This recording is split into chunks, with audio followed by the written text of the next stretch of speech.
We are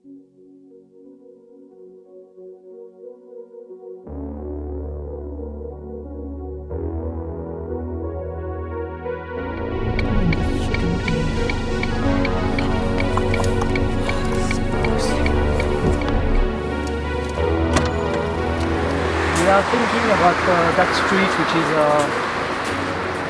Rue de la Banque, which means Bank Street. Ouais.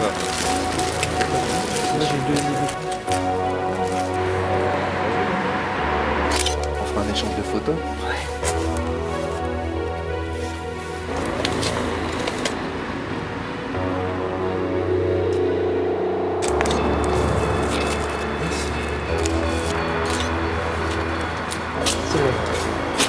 Midterm project.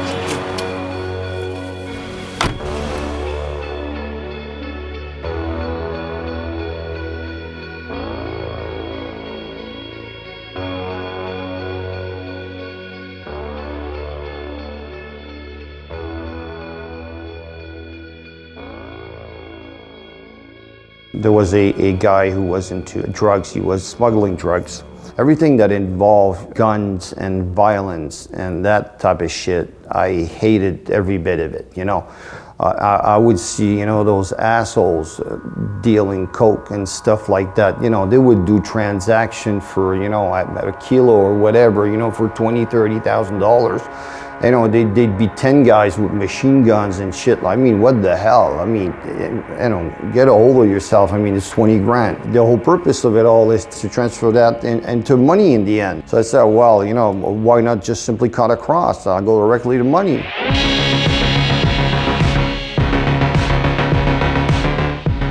If you get caught, you get punished severely for it. It's a real game that you have to put, you know, everything you got into it if you want to win. So I started to research. You need paper and you need ink, you need to print somehow, you know, basic stuff. That's the extent of what I knew. You need printing presses, well, lumber yard, stackers, numbering machines for the serial number, color shifting ink, and measurements. Then you gotta fine tune if you need a 171.4 embedded security fibers. You got the watermark also. All of it is all in the paper, so it's by far the trickiest part of it. So if you want it, you know, to be the right way and with the right properties and chemistry and all that, well, there's no way you're gonna be able to bribe Crane out of, you know, selling you a spool, you know, through the back doors. Not a chance of that happening.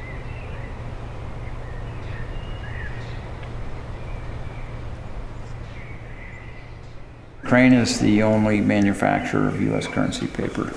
Because of its composition and its strength, it has a certain feel to it. And so out in circulation, people become very accustomed to the feel of the note, particularly tellers and cash handlers. So yeah, so there's the security thread, you know, in the 20. It's a little harder to see there. It is fairly well known that the majority of counterfeits that are detected in circulation are detected because of the feel. And if the paper doesn't feel right, then the person sort of stops what they're doing and then takes a closer look at it. I recreated the exact recipe of the banknote paper that they use at Crane with the right thickness and the right fibers and the right ratio and the right chemistry properties. I somehow needed to find somewhere who would brew up this recipe that I have and make it for me.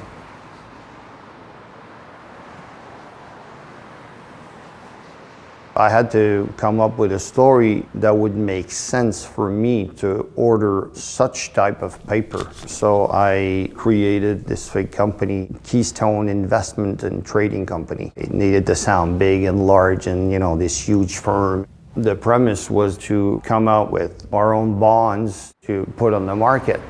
The closer to currency, the more secure it would be.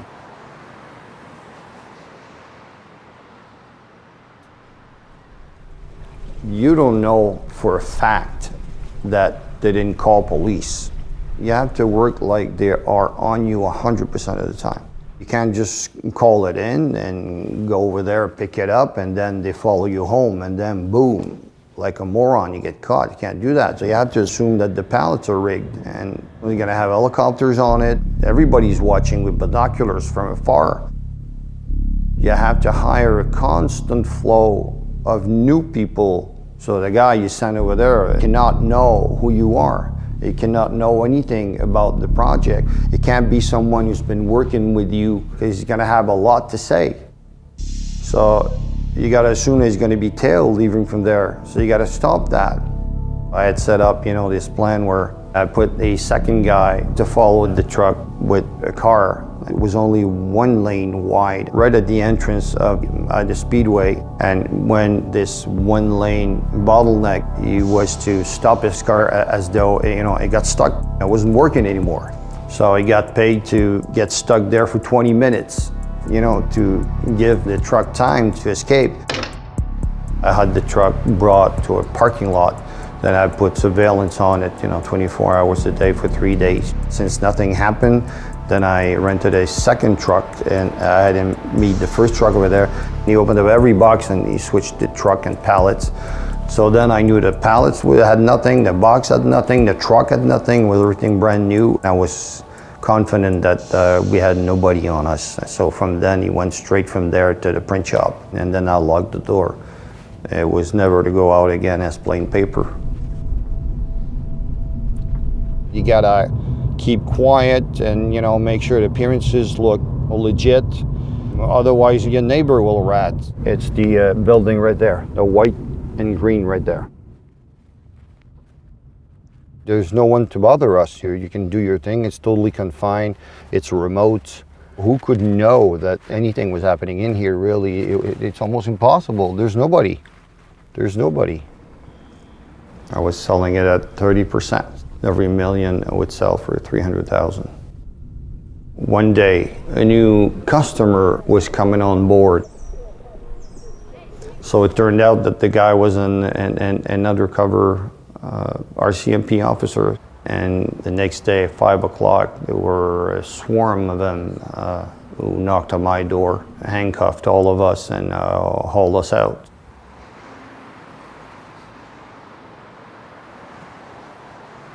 To them, they came in, they said, well, it's $1 million in there. So to them, it was a big thing at the time. So they were quite happy about it. But it was, for just the first sample orders that we had with this new customer. So I knew that what they would obviously want to get to would be the print shop and the rest of the money.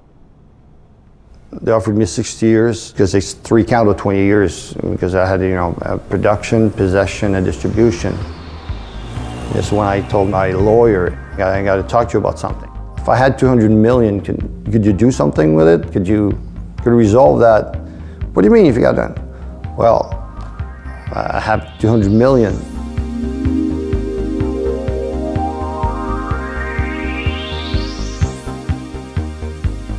They were pissed as hell that they hadn't succeeded at arresting me, obviously, but I tried my best to make sure that this didn't happen, and I planned well.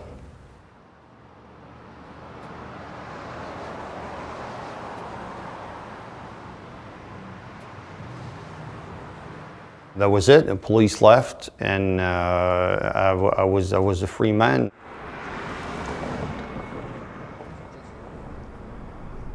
I'm not quite sure exactly how they found it, but they managed to find a link to the paper mill. So they went to the paper mill and asked for the paper quantity that was shipped. So they had the exact weight of what they had shipped.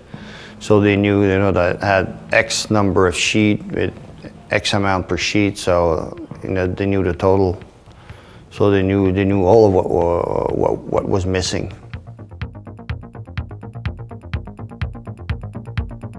I counterfeited 250 million. I'm the world's greatest counterfeiter.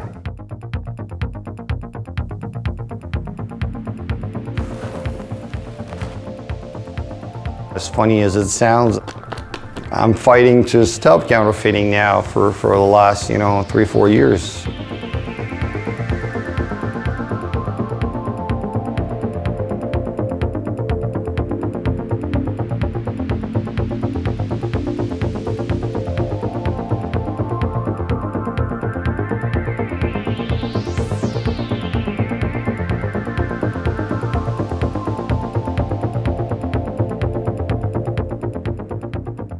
What I could say is a possible clue, if you were to plan a vacation somehow, I would suggest that you go to St. Michael's Church. It's in Kansas, and you go to the front pew. There's a hollow leg in there. Some of your answers might be there. Some of it might be there.